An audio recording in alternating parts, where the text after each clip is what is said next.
दादा ने मापने की पट्टी निकाली और लड़की की लंबाई मापने लगे, क्योंकि उन्होंने तय किया था कि जब वह 18 साल की हो जाएगी तो वे शादी करेंगे। दादा ने दशक भर इंतजार किया, इस उम्मीद में कि लड़की जिसे वह उससे बहुत पहले लेकर आए थे उसकी दुल्हन बन सके। पिछले दिन वह हर्ष और चिंता से भरे थे। दादा लड़की का हाथ हाथ में लेकर उससे दूर जाने के डर से कसकर पकड़ लेते थे। उसकी मौजूदगी को यकीनी बनाने के लिए वे नाव पर सवार रहते थे और हालांकि वह किसी सीमा को पार नहीं करते थे, पर दादा कभी उसे नाव से नीचे नहीं उतरने देते। शादी का दिन नजदीक आते ही दादा शादी की हर छोटी बड़ी चीज खरीदने लगे, जैसे लाल जूते और शादी की पोशाक। वे सभी चीजें अलमारी में रखने लगे, दिल में खुशी और तनाव के साथ। लेकिन फिर एक विश्वविद्यालय के छात्र की उपस्थिति ने उनके जीवन में भूचाल ला दिया। दादा मछली पकड़ने की जगहों के बारे में जानकारी देकर अपनी रोजी रोटी चलाते थे। एक बार जब वहाँ वापस आए तो लड़की की नजर छात्र पर पड़ी। उसने लड़के की ओर खिंचाव महसूस किया जो उससे पहले कभी महसूस नहीं हुआ। उसने उसके हेडफोन को अपने कान पर लगाया और उसकी ऊर्जा से मोहित हो गई। लेकिन यह सब दादा ने देख लिया, गुस्से में रह गए और हेडफोन छीनकर लड़की से ले लिया, यह तय करते हुए कि लड़की को किसी और का स्पर्श न मिले।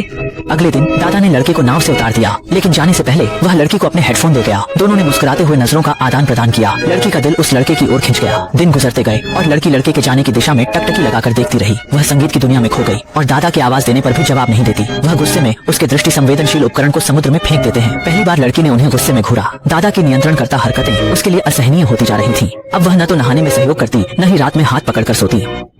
लड़की ने चुपके से दादा की छिपाई हुई शादी की पोशाक निकाली और बिना जुड़े हेडफोन पहनकर लड़के के लौटने की उम्मीद करने लगी।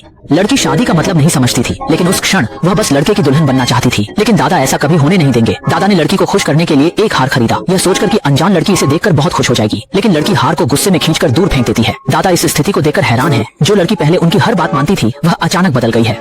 लड़की ने अपने बदले हुए व्यवहार पर एक तरह का गर्व दिखाना शुरू कर दिया। दादा को ज्यादा परेशान करने के इरादे से वह ग्राहकों के पास जा बैठती और उन्हें करीब बुलाती। दादा का गुस्सा भड़क उठता है। वह फौरन लड़की को अपनी गोद में उठाकर कमरे में ले जाते हैं और ग्राहकों को वहाँ से निकाल देते हैं। लड़की का यह रवैया दादा को अंदर से झकझोर देता है। अब दादा ने तय किया कि वे और इंतजार नहीं करेंगे। उन्होंने शादी की तारीख जल्दी निर्धारित करने का फैसला करके कैलेंडर पर चिन्ह लगा दिए। और तभी फिर से वही विश्वविद्यालय छात्र मछली पकड़ने की जगह पर आ पहुंचा। उसे देखकर लड़की की आंखों में पुरानी खुशी लौटी। उसने लड़के का हाथ पकड़ा और उसे जल्दी नाव पर ले गई। दादा कुछ न देख सके। वह दोनों हाथों में सामान उठाए नाव पर चढ़ गए। लेकिन अब लड़की पर उनकी पकड़ कमजोर हो चुकी थी। वह दादा से दूर लड़के के साथ मस्ती में हंसी और बात करने लगी। दादा के धैर्य की हर सीमा टूट गई। उन्होंने आप देखा न दाव धनुष बाण उठाकर लड़की की ओर निशाना साध दिया।